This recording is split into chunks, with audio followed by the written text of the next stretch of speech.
All righty, welcome back to the Gary Ayd Show here on The Cave, a 1-hour edition today. Great to have you aboard, Gary Ayd, here with you. And we got a lot to jam-pack into this 1 hour, which unfortunately is going to be short today because of some other obligations. But that is okay, because you know what? We got a lot to talk about. We got the Orange County Bombers, a couple of their players of the week. We have Vienna Conklin and Emma Springer. We'll be hearing from them in just a couple of minutes. And then after we finish that, we have a mini rant today. Nothing too crazy, nothing too nuts, but I guess you could say a point of frustration for yours truly as it relates to my New York Mets. Because the truth of the matter is there's a lot about this team that I'm truly not excited about this year. And we'll get into that momentarily. But first, we open the show with our OC Bombers Players of the Week, Emma Springer, Vienna Conklin. We spoke to them earlier in the week. Here they are right now. All righty, welcome into the Gary Ayd Show here on The Cave. And we are here with our two of our three Players of the Week for the OC Bombers, our inaugural edition. We couldn't pick just two this week, so we have three. Two of them are with us right now, both of the 10U second-year squad. Emma Springer and Vienna Conklin join us, along with their fathers, Sean and John. Thank you very much, ladies, for joining us. And gentlemen, Emma, I'd like to start with you. First of all, congratulations. Are you excited? Yes. Awesome. Now, tell me a little bit about this weekend. I mean, you had a great couple of games and did some pitching, some hitting. What was your favorite part about the weekend? Definitely probably my pitching. Definitely fun. So pitching was your favorite or wasn't your favorite? It was. Oh, it was your favorite. Yeah, pitching's awesome. So now, have you played at this field before, or was this your first time playing here? Yes, I have played it just before. Very cool. Now, as far as who's your favorite softball or baseball player? Maya Brady. Yeah, very cool. And Vienna, let me ask you real quick. You had a good weekend too, hitting 667, pitching a lot too. What do you like better, hitting or pitching? I like pitching more. We got two pitchers over here, people hitting 600, 700, and you like pitching more. I'm telling you. Very cool. What's your favorite part about pitching? My favorite part about pitching is that I always have the ball in every play, and I'm knowing that my teammates are always there on my back. Now, when you pitch, how often do you have your catcher? How important is the catcher when you're pitching? Is that's got to be a big deal, right? Yeah, that's very important. Yeah, very, very cool. Have you played at this field before? Yes, we play at this field all the time. All right, so this is a common place for you guys. Who's your favorite player? My favorite player is Mariana Childs. Awesome. From Very, very cool. How many years, Emma, back to you. How old were you when you first started playing softball? I was 8 years old. So you've been playing a couple of years now. What about you, Vienna? I was 6 years old. All right, very cool. And what's your favorite part about playing? Is it the games? Is it the travel? Is it making friends? Vienna, let's start with you. What's your favorite part about softball? That my teammates always have my back, and I can trust them. They're the best teammates ever. Awesome. What about you, Emma? What's your favorite part about softball? Probably just competing with my teammates and having fun with the game. Awesome. Now, I'm going to ask your dads a couple of questions here. Sean, I'm going to start with you. As a parent, what's your what do you enjoy most about the whole process? Being because obviously there's a lot of work involved with being a parent on with a travel softball or baseball team. It's obviously a lot of work, a lot of sacrifice. What's your favorite part about it? Just seeing them out there together, and learning the lessons from the game that will go on and make them better people. as they get older, seeing the sacrifices that they make and the things they learn on the field, both in the game and with their teammates. Yeah, no, that's real. Now, did you play baseball or any other sports yourself? I did, yeah. I played multiple sports in high school, and that was always my best memories from it was just the time with my teammates and the lessons I learned from the games. How much, if at all, did you kind of steer Emma toward softball? Did she just take to it organically? Tell me that story. Yeah, her older sister plays, and my family coming from baseball, softball type family, so I think it's just kind of she gravitated towards it, and we're glad to see how much she likes it. Yeah, that's really cool. All right, John, I'm going to ask you the same thing. As far as watching Vienna play and the sacrifice involved with it, what's your favorite part about the whole experience? My favorite part is just watching all the kids grow together and learning valuable life lessons and working hard and seeing that if you work hard towards something, it pays off. No, that's awesome. All right, let's get back over to the ladies here. Vienna, let me start with you. What's your favorite part about the travel? Do you like the bus rides? Do you like the time with your friends? Like what do you like about the travel? I love traveling with all of my teammates. It's so fun to take rides together and to see each other at the tournaments. That's cool. What about you, Emma? Probably the same, just hanging out with my teammates, Yeah. Now, how many positions do you play, Vienna? I know you pitched. How many positions on the field do you play? Yeah, I played 2, pitcher and first base. Pitcher and first base. When you're playing first base, since you are a pitcher, are you maybe good at picking up when a pitcher's going to throw a pickoff move over or something? Like how does pitching affect how you play first base? There's no pickoff in softball. Oh, okay. Well, there you go. See, I learned something today. Silly me. Thank you for teaching me. And Emma, what about you? How many different positions do you play? I play both pitcher and second base. You play second base. Awesome. Very cool. And all right. Well, congratulations to both of you on your excellent performances this week and really some great stats. And hey, enjoy the rest of your season, and maybe we'll talk to you both again. Thank you. Thank you, guys. All right. That is the players of the week for the Bombers. 2 of them. We'll have one more on Wednesday. Congratulations again to Emma Springer and Vienna Conklin, both of the 10U second-year teams, and their fathers, Sean and John, joining us there as well. We'll be back after this. It's the Gary Ayd Show here on The Cave. All righty. Well, there you have it, Emma Springer and Vienna Conklin. Great to talk to both of them. The third player that was intimated there at the end of that interview, Bethany French, will be actually airing next week. We were trying to arrange a recording schedule. There were some conflictions in schedules, so we are going to be recording that later today, I believe, actually, or tomorrow, and that will air next week. The Bombers are actually off next week. There's no game, so it'll be good to have a good conversation with Bethany, and we also have some coaches coming up tomorrow, which we'll tease on our Facebook page a little bit later on. So be tuned in for Bombers coverage again tomorrow. Smash coverage on Friday. We're all over the local travel baseball and softball scene here on the Gary Ayd Show. It's great to have you aboard. And now transitioning to Major League Baseball, which is right around the corner, the opening day of the season. I am really, really upset with the direction of my New York Mets. In particular, I'm upset with the decision to leave Brett Beatty off the opening day roster. There's no reason why, forget being on the roster. There's no reason why he shouldn't be starting. Honestly, I mean, the guy is easily, without question, their best option at third base. I mean, what else are you going to do?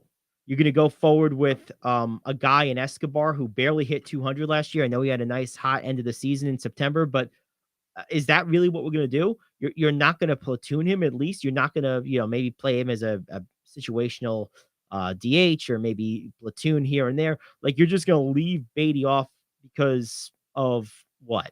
They said there's benchmarks he hasn't hit yet. Oh, excuse me, but there's benchmarks this team hasn't hit yet. I mean, looking at this roster, there's just a lot there that leaves, honestly, a lot to be desired.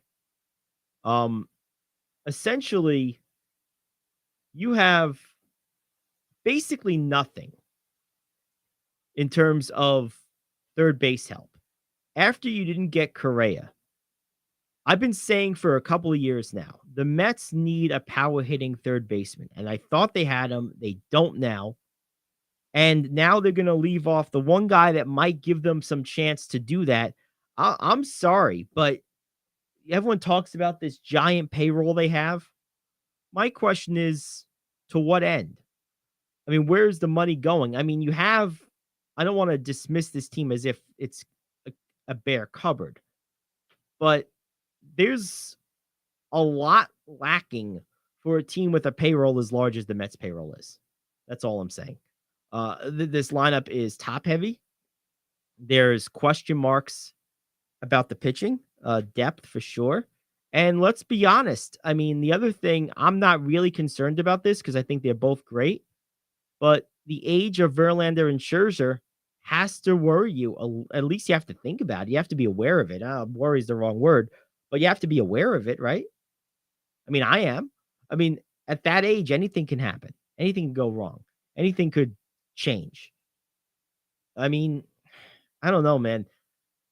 I was really, really like gung-ho. Couldn't wait for the season right after they were apparently signing Correa.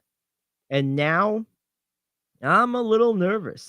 Maybe a lot nervous. I don't know. I'm really uneasy about this team. There's things about it I like. I like the manager. I love Pete Alonso. I love Jeff McNeil. I like the owner. I mean, so it's not a bare cupboard, like I said. But what had been unmitigated joy and jubilation has now turned into, I hope a few things go our way, but I think we're pretty good, but there's a couple of things I'm worried about. And I guess that's what it comes down to. And one of the main things I'm worried about is the third base situation. And to be honest with you, I wasn't thinking about being worried about it when the Mets were talking about getting Correa. And then I thought, after they didn't get Correa, well, that means the obvious choice is Beatty here. He played pretty well in the short stint last year, and, the position is more or less open. So, all right, let's see what our guy can do. And now he's not going to be the starting third baseman? I'm sorry, I'm a little concerned. I have to raise an eyebrow to that one. People's eyebrow, doing the rock style. All right, let's take a break. We'll come back. We'll do our radio question of the day next. And we have a 1-hour show. If you missed it at 10 o'clock, we will play the Emma Springer and Vienna Conklin OC Bomber Player of the Week interviews again at 10:30. We'll wrap it up with some NBA and some news you can use. Next up is the question of the day. It's the Gary Ayd Show here on The Cave.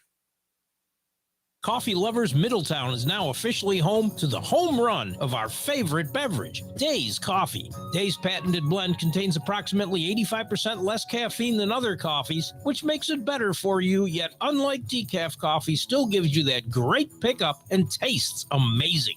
Formulated by a retired cancer pathologist, Dr. Grant Lee, Days Coffee is fermented with a patented enzyme that until now required a complex and thus expensive sourcing and production process. With Dr. Lee's formulation, this enzyme's great health benefits can now be brought to your cup quicker, easier, and cheaper than ever before.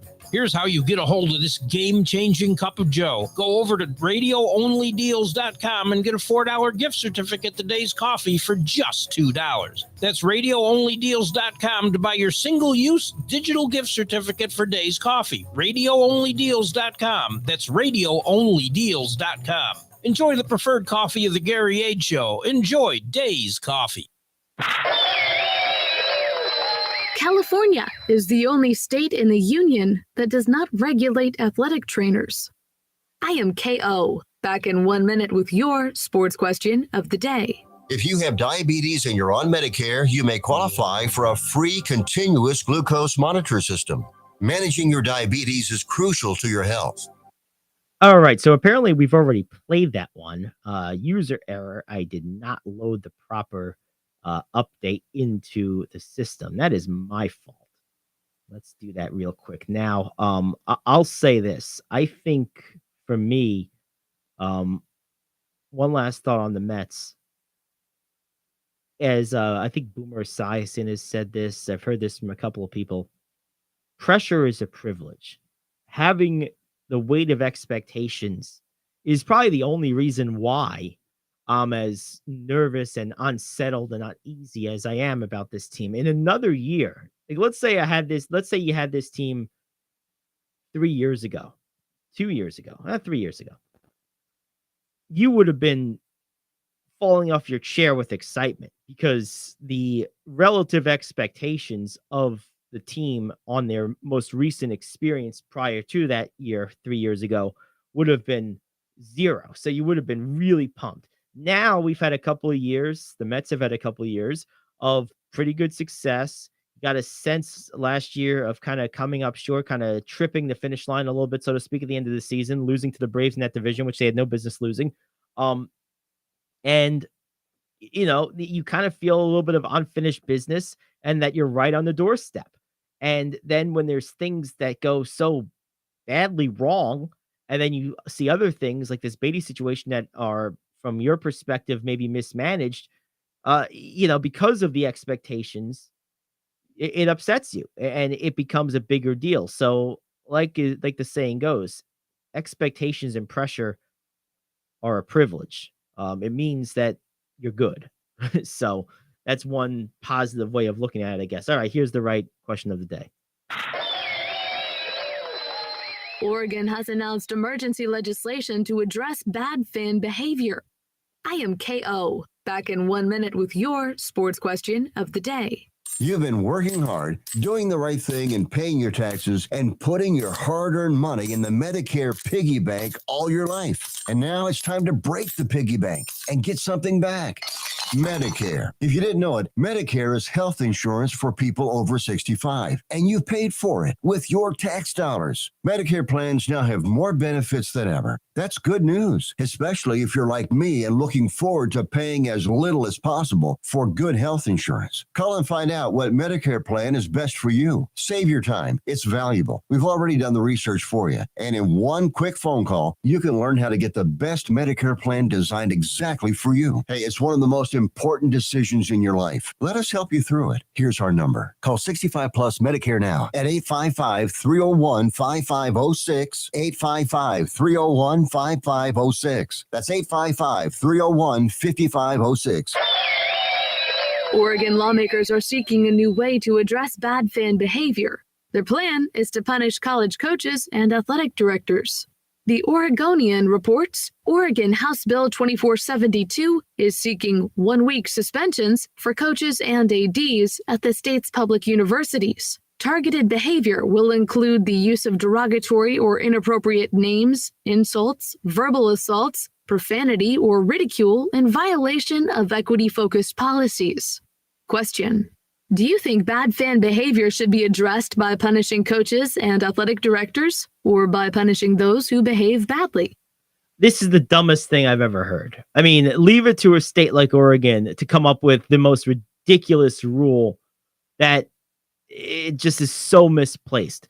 This is like calling the fire department inadequate because the paramedics forgot to bring their CPR equipment. They forgot to bring their defibrillators with them, and suspending the fire department a week without pay, docking them a week of pay because the paramedics didn't bring their equipment.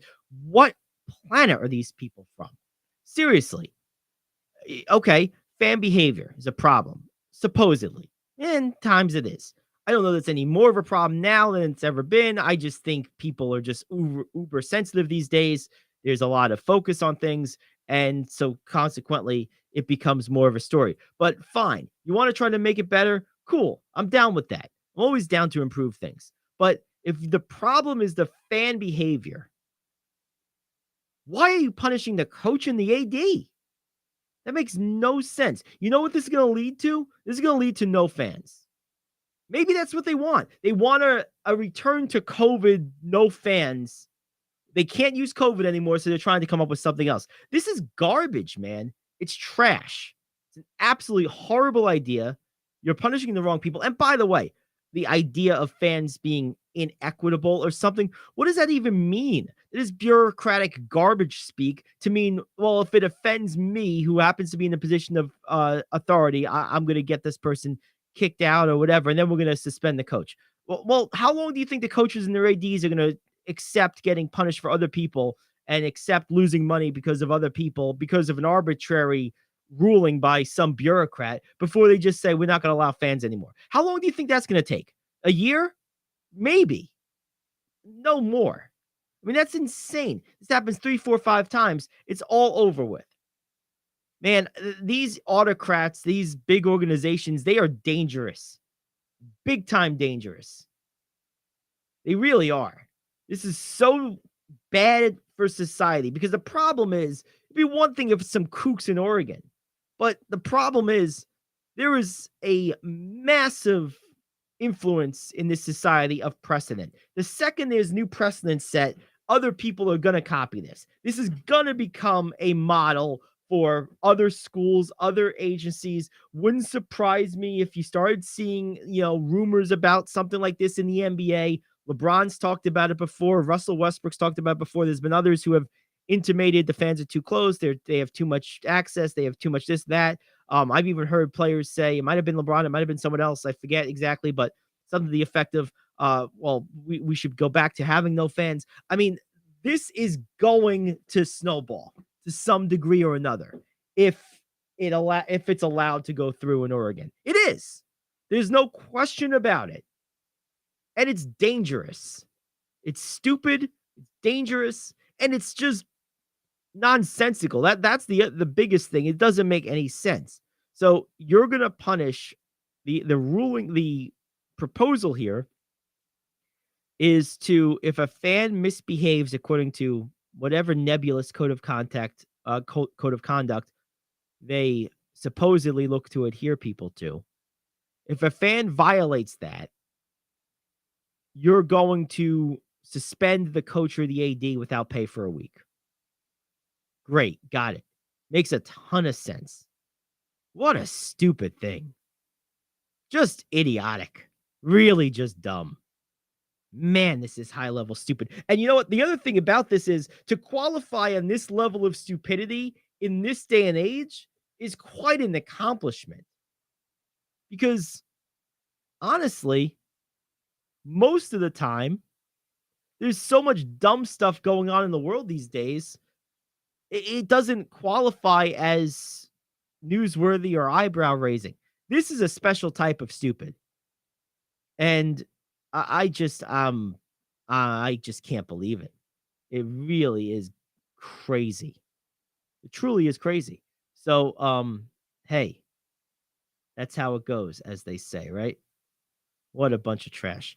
All right, let's go ahead and take a quick break. We'll come back and we will speak with Vienna Conklin and Emma Springer again. We played at the beginning of the show. For those that missed it, we're playing it one more time. Normally we would do this once an hour, but there's only 1 hour today. So here's the second playing of our interview with Emma Springer and Vienna Conklin. That's coming up in 1 minute here on the Gary Ayd Show on The Cave. Coffee Lovers Middletown is now officially home to the home run of our favorite beverage, Days Coffee. Days patented blend contains approximately 85% less caffeine than other coffees, which makes it better for you, yet unlike decaf coffee, still gives you that great pickup and tastes amazing.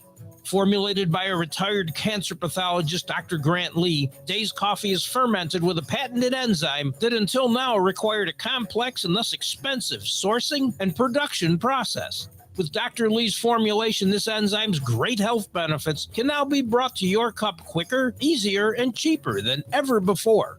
Here's how you get a hold of this game-changing cup of joe. Go over to radioonlydeals.com and get a $4 gift certificate to Days Coffee for just $2. That's radioonlydeals.com to buy your single-use digital gift certificate for Days Coffee. Radioonlydeals.com. That's radioonlydeals.com. Enjoy the preferred coffee of the Gary Ayd Show. Enjoy Days Coffee.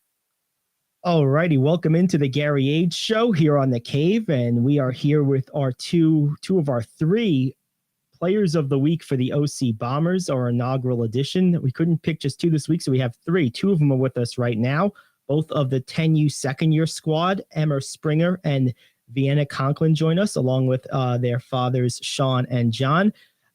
Thank you very much, ladies, for joining us, and gentlemen. Emma, I'd like to start with you. First of all, congratulations. Are you excited? Yes.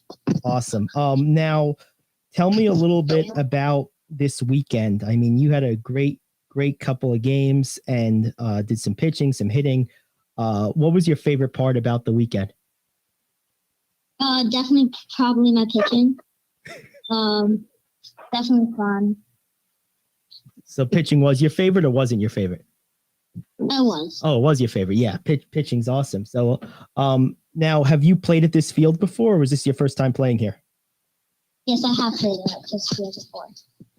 Very cool. Now, as far as who's your favorite softball or baseball player? Maya Brady. Yeah, very cool. And Vienna, let me I'm gonna ask you real quick. You had a good weekend too, hitting 667, pitching a lot too. What do you like better, hitting or pitching? I like pitching more.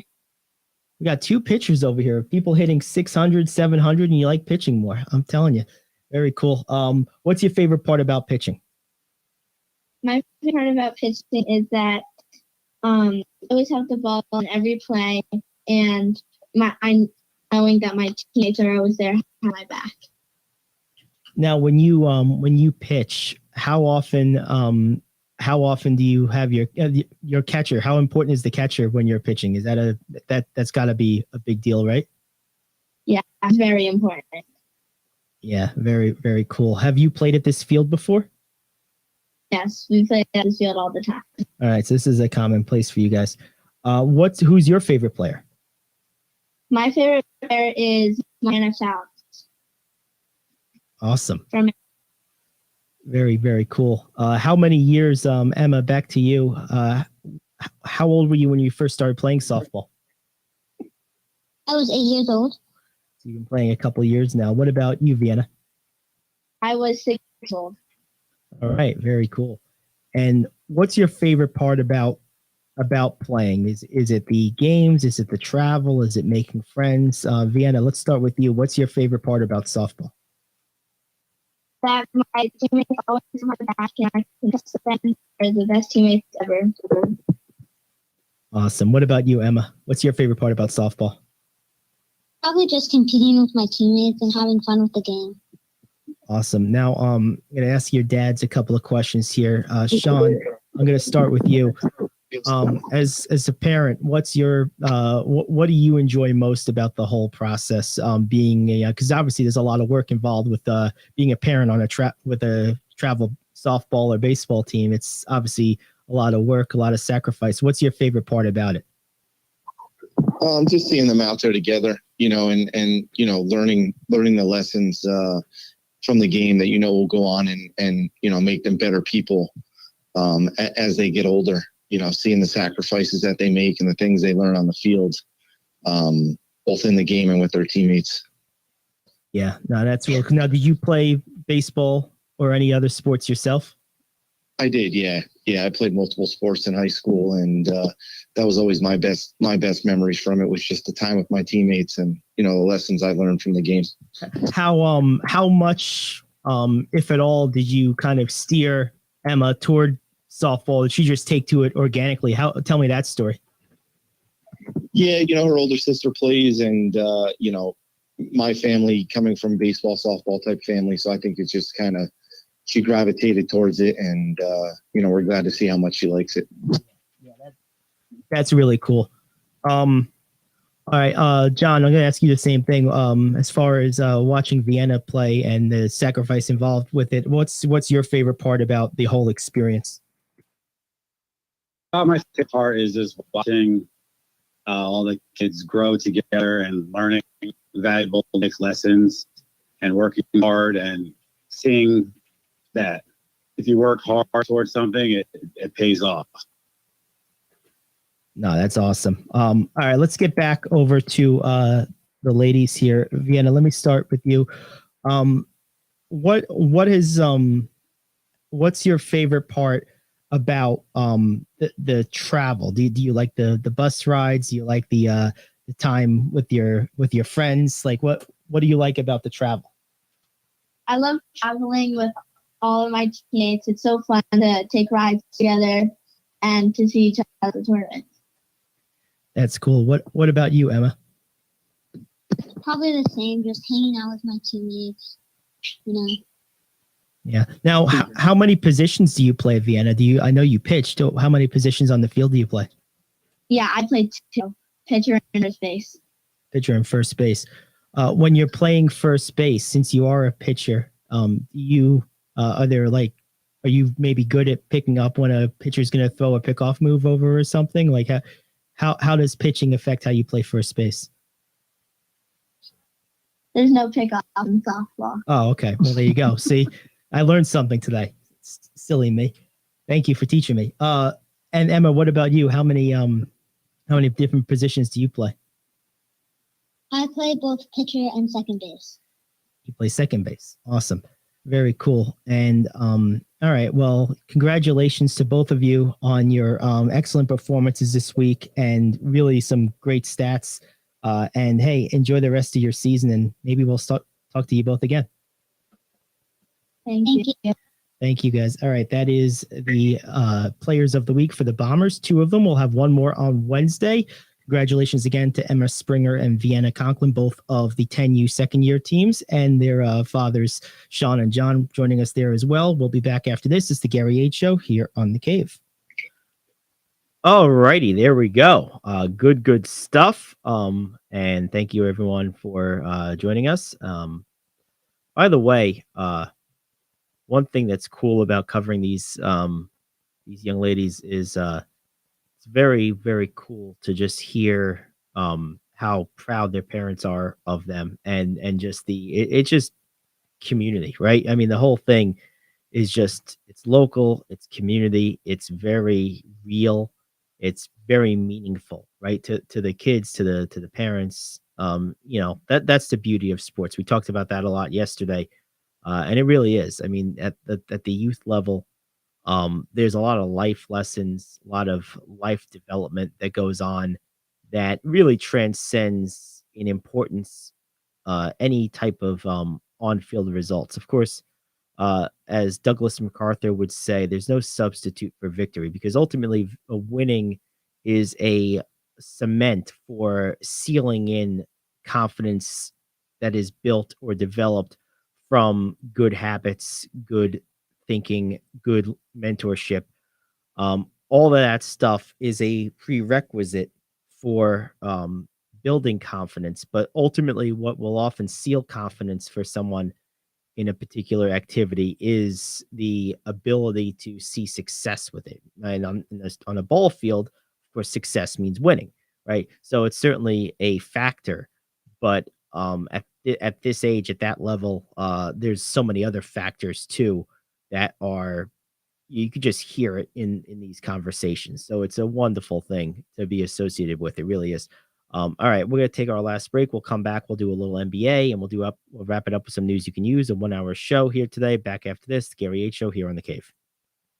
Do you want to save money on your next flight? Then pick up the phone and call. That's right, call. Because the best prices are not online. They're with SmartFares. See, SmartFares has special deals with the airlines. When they have unsold seats, they use SmartFares to fill them. So you get airline tickets at crazy low prices. They have access to great prices and discounts at over 500 different airlines. Plus 300,000 hotels and rental car companies. Their prices are too low to publish online. With the extra money money you'll save, you can book another trip or treat yourself to dinner or shopping. So stop searching all of those travel sites to find the lowest price on your next flight. Let one of our SmartFares expert travel agents find the best price for you. Call SmartFares today and get ready to see the world with a fat wallet. 800-370-2460. 800-370-2460.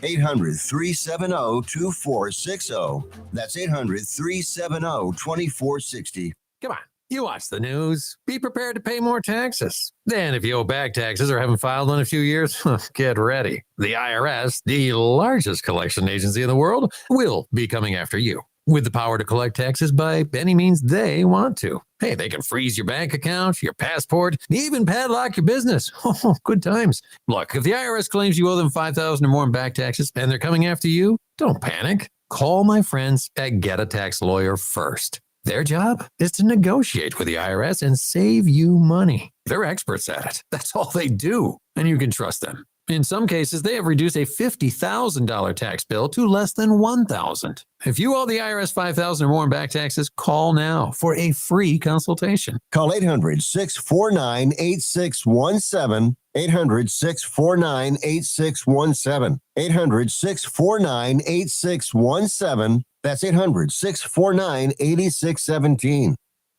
All righty, we're back here on the Gary Ayd Show here on the Cave. It's great to have you aboard. Got a couple of minutes left, 1 hour program today. A lot of cool stuff to get to. Let's talk some NBA. There's a lot of games tonight, 10 in total. But we're kind of reaching that part of the season where there's a lot of teams that are just checking out for early vacation. So a lot of these games are unfortunately not going to be what they could be or ought to be. Perfect example is Dallas and Philadelphia. Embiid's day to day. So is he going to play? Is he not going to play? What do they have to play for? Another example of this, LA Clippers and Memphis Grizzlies. No Paul George, no Norman Powell, maybe no John Morant. Milwaukee and Indiana, Halliburton, Turner, Duarte, Giannis, all of them either doubtful or questionable. I mean, it's just a lot of that stuff. And you want to be excited for some of these games. Like I want to be excited for Miami and New York, but Brunson might be out. Butler might not play. Yeah, I want to be excited. A potential playoff game almost for Minnesota and Phoenix. I want to be excited for that, but Anthony Edwards is day to day. We know Durant's out. There's just so much. And Portland, Lillard, Simons, Nurkic, Grant, all doubtful or not playing. Like, there's just so much of this. So while there are some games to kind of pay attention to, there's not that much in the way of whole matchups. Dallas and Philly might be one of them if Embiid plays. The Lakers are going to be without D'Angelo Russell. Alex Caruso is day to day, but that one's pretty close to a full slate. If Giannis doesn't play, if Giannis plays rather, at least Milwaukee will be whole, but Indiana certainly won't be. There's just not a lot here, guys. Sacramento's going to be full. Portland's not. That's a good matchup anyway, but there's just so many like little things like that. And this is why I think it's time for the NBA to really find an answer to this whole load management and whatever else you want to call it. And the answer is not shortening the schedule. The answer is not eliminating back-to-backs. The answer is putting these players' feet to the fire and making them accountable again for what they get paid to do, which is be available to play every night, 82 games a year, plus the playoffs. It's not too much to ask. It's not. Look, I don't want to be that guy who just says they get paid millions of dollars, but they do. And the truth is, being asked to be able to be ready to play basketball 80 or so times a year in exchange for that is not a crazy ask. So what? Well, what are they going to do? They're going to cut the season to 72 or 70. Then what? Players are going to sit out games because of this injury, that injury, this thing or that thing. And, fast forward a few more years. Well, it really should be 50 games. I'm telling you, the problem with a lot of athletes is they have been given everything they want for so long. And you have to make them earn it a little bit. And I'm not suggesting that guys don't work, that guys aren't prepared, that they don't take care of themselves. Far from it. I know most NBA players do. But look, people got to go into their jobs every day. People got to work every day. They don't have an off season, most jobs. I don't think it's too much to ask these guys to be ready to play. Now, injuries are part of it. There's no question about it. Obviously, Paul George is legitimately injured right now. That's fine. It's not what I'm talking about. But it's this like random day-to-day things. Like what? Why? How? And then we've seen it so many times this year, it'll be doubtful or out even. And they're playing. Or not on the injury report. No, they don't play. Like there's got to be some consistency with this stuff. There just has to be. And I have a different perspective on it this year than I have in years past because of my association with Stacking the NBA, the podcast. So I read these reports every single day now. And I got to tell you, I feel for a lot of people whose either hobbies or in some cases money and even livelihoods in some way is influenced or dependent upon the availability of these guys to play. I feel for them. Like if you're a fan that buys a ticket, a lot of times you buy tickets long in advance and you don't get to see the guy you bought the ticket for. That's one perspective. The other perspective is, and it's true. Gambling is a big part of everything. And if you're a sports bettor, how can you possibly bet these games with confidence when there's, no confidence about who's playing when? Like, at least be definitive that they're either playing or they're not. And maybe that's where there needs to be some cleanup. Maybe that's the first place to start if you're a league, is re-examine your injury reporting rules and protocols and make them more declarative. Maybe make them more declarative in terms of how many hours you have to say report and no more questionable. Out or in. Let's do away with doubtful. Let's do away with questionable. Let's do away with day-to-day. Every day, report. Out or in. And if someone's reported out, let's say you set the deadline at 12 Eastern. If someone's reported out, they have to be out that day. And if someone's reported in, they have to be in that day. And if they're not, especially the latter, if they're reported in and they don't play or they play below their season average or something, some kind of metric to prevent gamesmanship, then that organization is either fined or hell, for all I care, dock them a second round pick. Make it punitive. This is a big deal. It's not a small thing. Make it not a small thing. If you say someone's available, make sure they're available. And maybe you could do it with something that says in line with their normal role. Make it less definite than you have to play this many minutes, or you have to play at least equal to your average number of minutes. Make it within some kind of nebulous, but understood parameters. Because if it's, let's say, Paul George, or use him as an example. If we say Paul George is ready to play, then we say, okay, Paul George normally plays 34, 36 minutes a night. If he comes out and plays 11 minutes, we know they're screwing with us. If he plays 27, that's probably within the realm. Where's that cutoff? Let the league be the judge of that. Let them use their judgment. I'm okay with that. And the other thing you have to include in a solution like this is some type of off ramp. So if a guy's coming off an injury of some length, a week or more, let's say, you have to give them some agency to play him reduced minutes and kind of work him back into the flow of things. And maybe that agency is 2 weeks, maybe it's 10 days, maybe it's a certain number of games, 5 games. But whatever it is, like something like this, I think needs to be instituted, and it's going to require more than just fines to enforce. I think people have to feel it. I think teams have to feel it. I really do. And because it really does put a damper on a lot of things. And unfortunately, there's a huge part of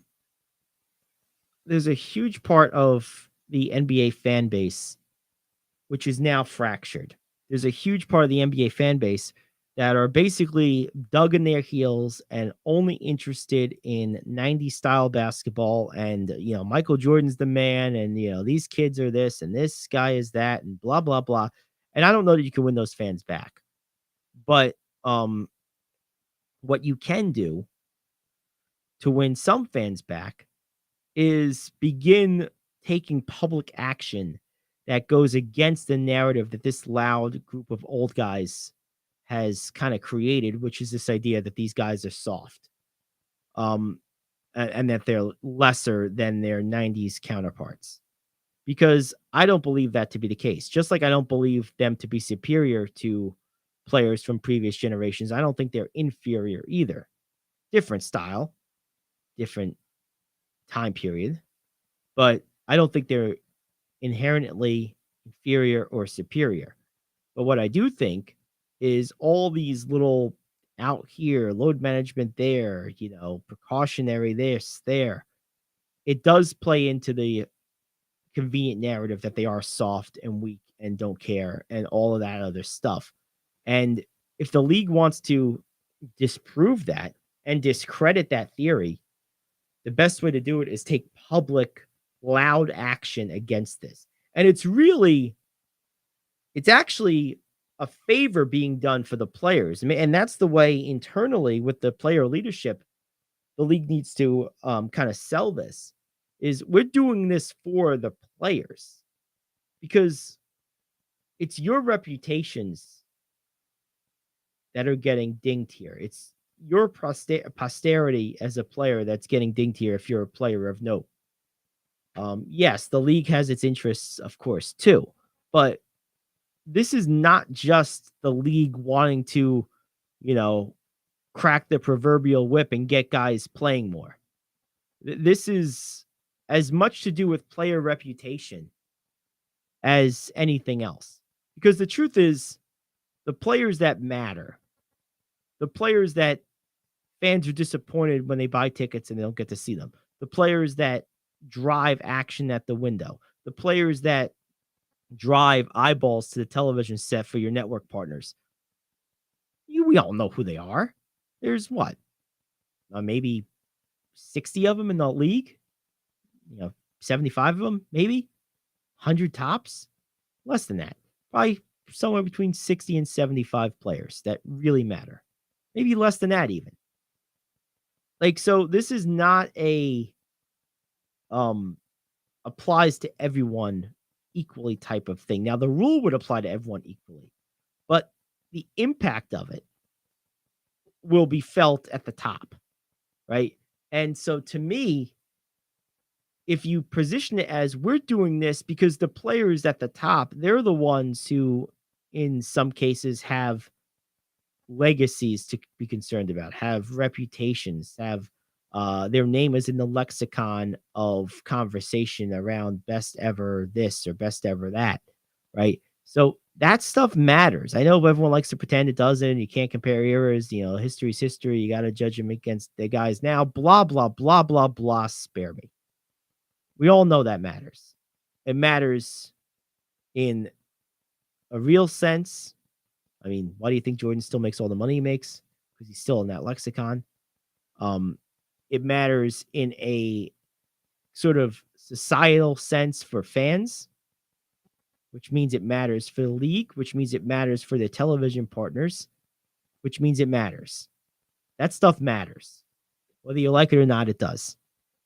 And so you don't want to be like baseball, where the entire generation of great players is summarily dismissed in these type of conversations and almost as if removed from history with a carving knife.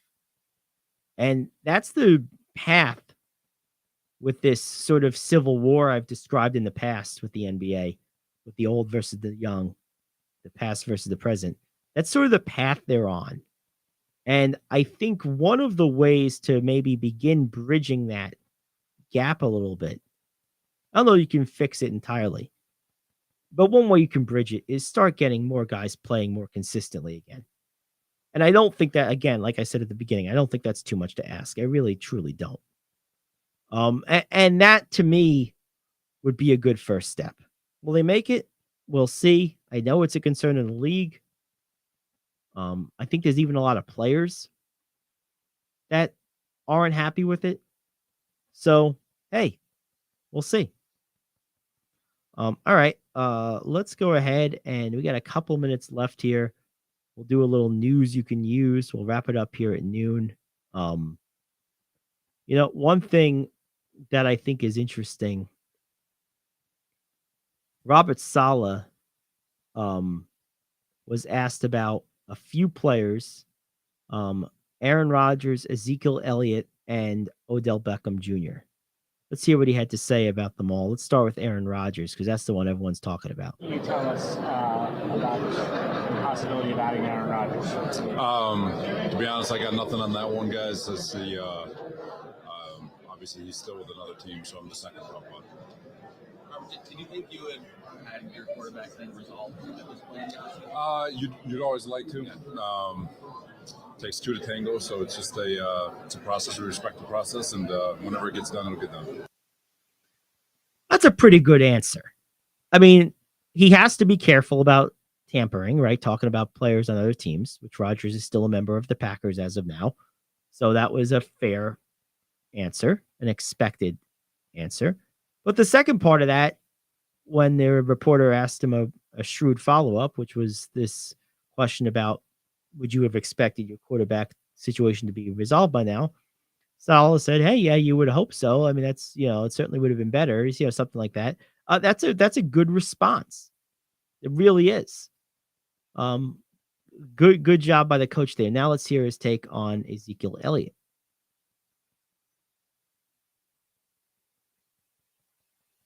There's been some conflicting information on just how interested, if at all, you guys are in Zeke Elliott. So can you clarify that for us? We love our running back room. I'll leave it at that. Little less good there. We like our guys. Leave it alone. Okay, great. So basically nothing. And then the last one, this one, not on a team, Odell Beckham. So maybe you can be a little more forthcoming. Let's see. It's ACLs nowadays. It's like those are easily fixable. But he's been a fantastic receiver in this league. Everything you hear about him, he's a phenomenal person. But again, it's just something that you're always going to look over, turn over every stone, cross your T's, dot your I's, just make sure you're not missing an opportunity to add a great player. And there's no guarantee anything will happen, but to go in there and talk about it. And again, if Joe's had other conversations, that's again for a Joe conversation, but we're always going to study every player on the market to make sure that we're not missing out on an opportunity to add a good player. And there you go. So that's Robert Saleh talking about three named players: Aaron Rodgers, Ezekiel Elliott, and Odell Beckham Jr. They could use at least two of those guys. I think they still need another receiver. I do agree with Saleh that his running back room is pretty solid. I don't think they necessarily need Elliott. I do think they desperately need a quarterback. That's obvious. Everyone knows that. I'm not breaking any news there. But it's been eerily quiet regarding all three of those guys. And it does make you scratch your head a little bit. It absolutely does. All righty. Well, that does it for us. We'll be back tomorrow full-length show, perhaps. We'll see. In the meantime, enjoy the rest of your day. It's the Gary Ayd Show.